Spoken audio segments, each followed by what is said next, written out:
Quand on est plus jeune, on pense souvent que la vie sera toujours remplie de monde. Les amis, les appels, les sorties, les projets qu'on imagine ensemble, et puis on grandit, et doucement. Certaines personnes deviennent des souvenirs, sans dispute, sans explication, juste. La vie qui change, et honnêtement, personne ne nous prépare vraiment à cette solitude-là. Pas forcément la solitude triste, mais cette solitude étrange, qui arrive quand on commence à évoluer intérieurement. Quand on commence à vraiment se découvrir, parce qu'en grandissant, on apprend énormément sur soi-même, nos limites, nos blessures, nos peurs, nos rêves. On découvre ce qu'on aime vraiment, ce qu'on ne supporte plus. Les environnements qui nous épuisent, les relations qui nous vident silencieusement. Et parfois, plus on apprend à se connaître, plus on devient sélectif avec notre énergie. Alors forcément, certaines relations changent, certaines conversations deviennent superficielles, certaines personnes ne nous comprennent plus comme avant.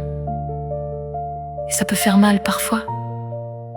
Oui, ça fait vraiment mal, parce qu'on réalise que tout le monde ne grandit pas dans la même direction.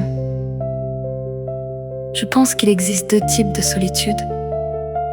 La solitude choisie et la solitude qu'on ne choisit pas. La solitude choisie, c'est celle où on prend du recul pour respirer, pour réfléchir, pour se reconstruire, pour retrouver un peu de paix intérieure. Et honnêtement, cette solitude-là peut être magnifique. C'est dans ces moments-là qu'on apprend à être seul sans avoir peur, à sortir seul, à réfléchir, à créer, à écouter ses propres pensées. Et parfois, c'est dans le silence qu'on rencontre enfin la version la plus vraie de nous-mêmes. Mais il existe aussi une autre solitude. La solitude qui arrive après certaines blessures, après certaines déceptions, après certains abandons. Cette solitude où on commence à se protéger émotionnellement, pas parce qu'on déteste les gens, mais parce qu'on veut simplement protéger son cœur. Et le problème, c'est qu'à force de vouloir se protéger, on peut finir par s'enfermer complètement. On devient plus silencieux, plus méfiant, plus distant. Et parfois, on sourit devant tout le monde, alors qu'au fond, on se sent complètement seul.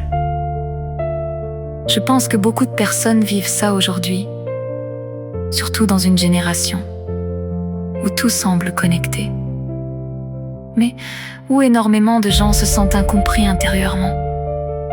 On échange des messages toute la journée, on regarde des stories, on parle, on répond.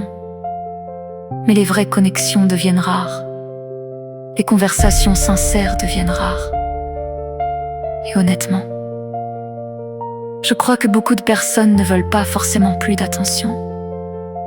Elles veulent juste se sentir comprises, se sentir écoutées, se sentir en paix.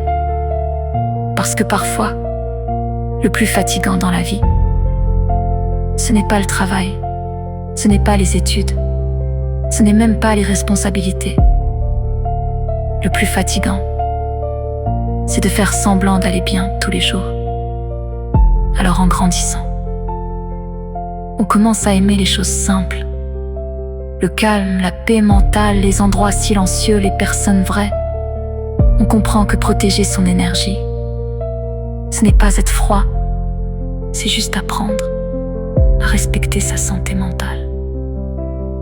Mais je pense aussi qu'il faut faire attention à ne pas laisser la solitude devenir une prison. Parce qu'on a tous besoin d'amour, d'affection sincère, d'une présence rassurante. Même les personnes les plus indépendantes ressentent parfois le besoin d'être comprises et il n'y a aucune honte à ça. Aucune honte à vouloir quelqu'un qui demande sincèrement « Est-ce que tu vas bien ?» Je crois que le vrai équilibre, c'est apprendre à être bien avec soi-même sans arrêter d'aimer le monde, apprendre à apprécier sa propre compagnie, sans se fermer complètement aux autres.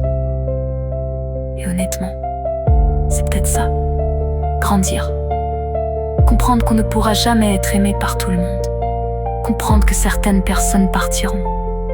Comprendre que certaines relations avaient simplement une date d'expiration. Mais aussi comprendre qu'il y aura encore de belles rencontres, de nouvelles connexions, des personnes capables de nous comprendre profondément.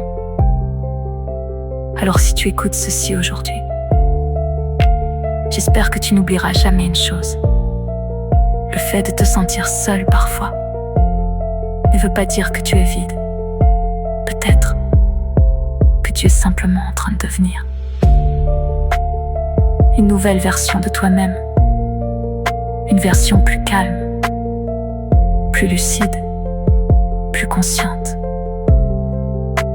Et peut-être que grandir, c'est apprendre à être bien avec soi-même, sans arrêter d'aimer le monde.